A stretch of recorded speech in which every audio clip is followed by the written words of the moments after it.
సభలో చనిపోయిన కుటుంబాన్ని ఒంగోలు రిమ్స్ లో తెలుగుదేశం పార్టీ రాష్ట్ర ఉపాధ్యక్షులు, ఒంగోలు మాజీ శాసనసభ్యులు దామచల జనార్దన్, జనసేన పార్టీ జిల్లా అధ్యక్షులు షేక్ రియాజ్, మార్కపురం మాజీ శాసనసభ్యులు కందుల నారాయణరెడ్డి తదితరులు పాల్గొని ఆ కుటుంబాన్ని పరామర్శించి ధైర్యం చెప్పారు.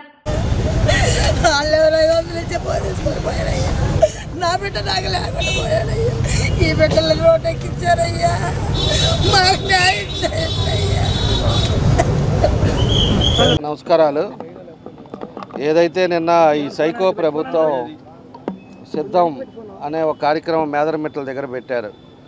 మేదరమిట్టల దగ్గర పెట్టి అన్ని ప్రాంతాల్లో 42 నియోజకవర్గాల నుంచి జనాల్ని సమీకరించి వాళ్ళ ఇష్టారాజ్యంగా బస్సులు పెట్టి ఒక్కొక్కరికి డబ్బులు ఇచ్చి మంది ఇచ్చి ఈరోజు అక్కడ ఉండే మినిమం ప్రికాషన్స్ కూడా తీసుకోకపోవటం వల్ల ఈరోజు ఒక మనిషి చనిపోవటం కూడా జరిగింది.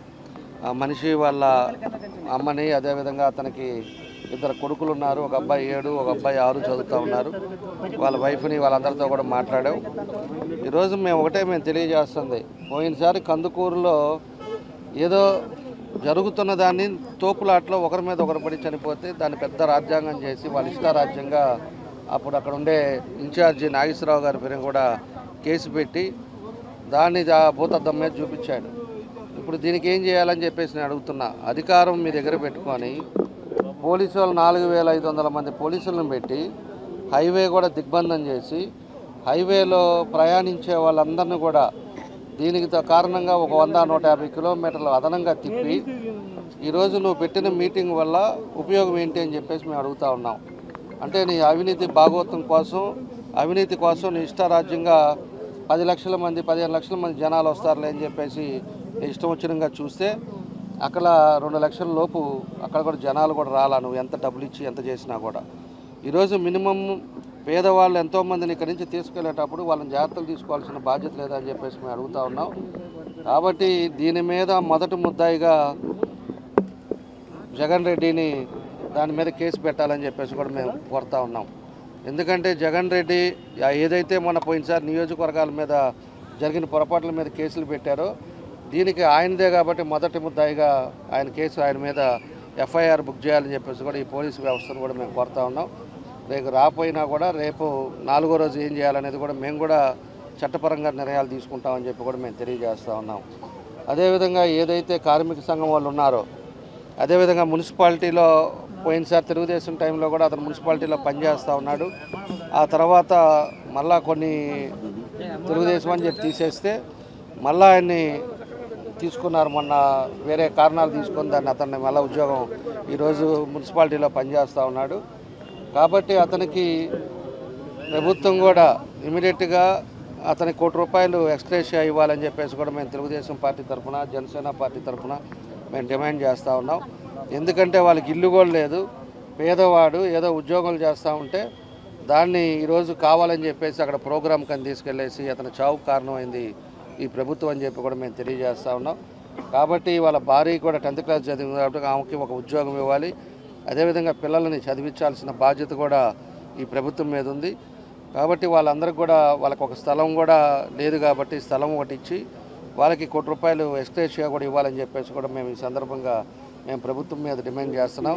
అది పార్టీ తరఫున కూడా, అది వైఎస్ఆర్ పార్టీ తరఫున పెట్టిన మీటింగ్ కాబట్టి వైఎస్ఆర్ పార్టీ తరఫున ఈరోజు కొన్ని వేల లక్షల కోట్లు ఈరోజు అవినీతి డబ్బు దాచిపెట్టుకొని ఉన్నారు.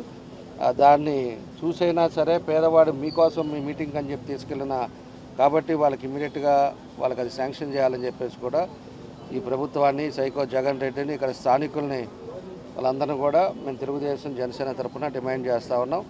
వాళ్ళకి ఏదో విధంగా న్యాయం జరిగే వరకు మేమందరం కూడా దాని మీద పోరాడతామని చెప్పేసి కూడా ఈ సందర్భంగా మేము తెలియజేస్తా ఉన్నాం. జనాలని మద్యం పోపించి తరలించే దానిలో భాగంగా ఈరోజు ఒక వ్యక్తి చనిపోవటం నిజంగా చాలా బాధాకరమైనటువంటి విషయం. ఈ రాష్ట్ర ముఖ్యమంత్రికి కూడా తెలుగుదేశం పార్టీ, జనసేన పార్టీ నుంచి కూడా ఒకటే డిమాండ్ చేస్తున్నాం. సిద్ధం అని చెప్పి నువ్వు మాట్లాడుతున్నావు.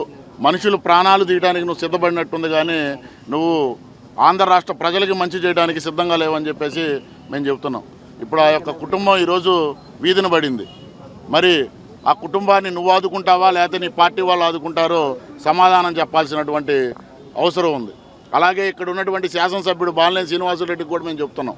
మరి నిన్న తరలించినప్పుడు ఇక్కడ బాలినేని శ్రీనివాసరెడ్డి శాసనసభ్యుడు కనీసం ఇక్కడికి వచ్చి ఆ కుటుంబాన్ని పరామర్శించాల్సినటువంటి అవసరం ఉంది. కానీ అవేమీ లేకుండా మరి ఎక్కడున్నాడో, మరి ఏ ప్యాకెట్ అడుకుంటున్నాడో, లేకపోతే ఎక్కడ విలాసాలు చేస్తున్నాడో కానీ తెలియదు. కానీ ఇక్కడ మనిషి ప్రాణం పోయినా కనీసం పరామర్శిద్దామనే స్పందన కూడా లేనటువంటి శాసనసభ్యుడు బాలినేని శ్రీనివాసరెడ్డి. తక్షణమే ఆ యొక్క కుటుంబానికి వైఎస్ఆర్సీపీ పార్టీ నుంచి ₹1 కోటి నష్టపరిహారం ఇవ్వాలా. అలాగే ఆ ఫ్యామిలీకి కూడా నివేశం ఉండటానికి ఒక ఇల్లు కట్టించి ఇవ్వాలా. ఆ కుటుంబంలో ఒక ఉద్యోగం కూడా ఇవ్వాలని చెప్పి జనసేన పార్టీ నుంచి, తెలుగుదేశం పార్టీ నుంచి ప్రధానంగా మేము డిమాండ్ చేస్తున్నాం. సిద్ధం సభ కాదు, అది నిర్బంధ సభ. ఈ నిర్బంధ సభలో జనాలకు మందు, బిర్యానీ ప్యాకెట్లు, డబ్బు ఎదజల్లి ఈరోజు జనాల్ని తరలించకపోయి ఆ కార్యక్రమాన్ని చేయాలని చెప్పి చూశారు. అయితే మీ మద్యం దాగినటువంటి మందు ప్రియులు మద్యం ఎక్కువై ఈ అమాయకుడి ప్రాణాలు బలిపశుగా తీసుకున్నారు. ఇంత దుర్మార్గమో చూడండి.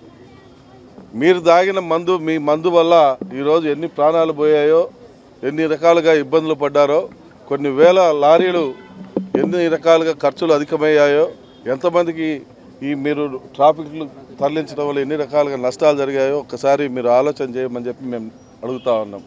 మీరు ఆ రోజు వైజాగ్లో జరిగిన సంఘటనకి హుటాహుటిని తరలి వెళ్ళి ₹1 కోటి ఎక్స్గ్రేషియా ప్రకటించారు.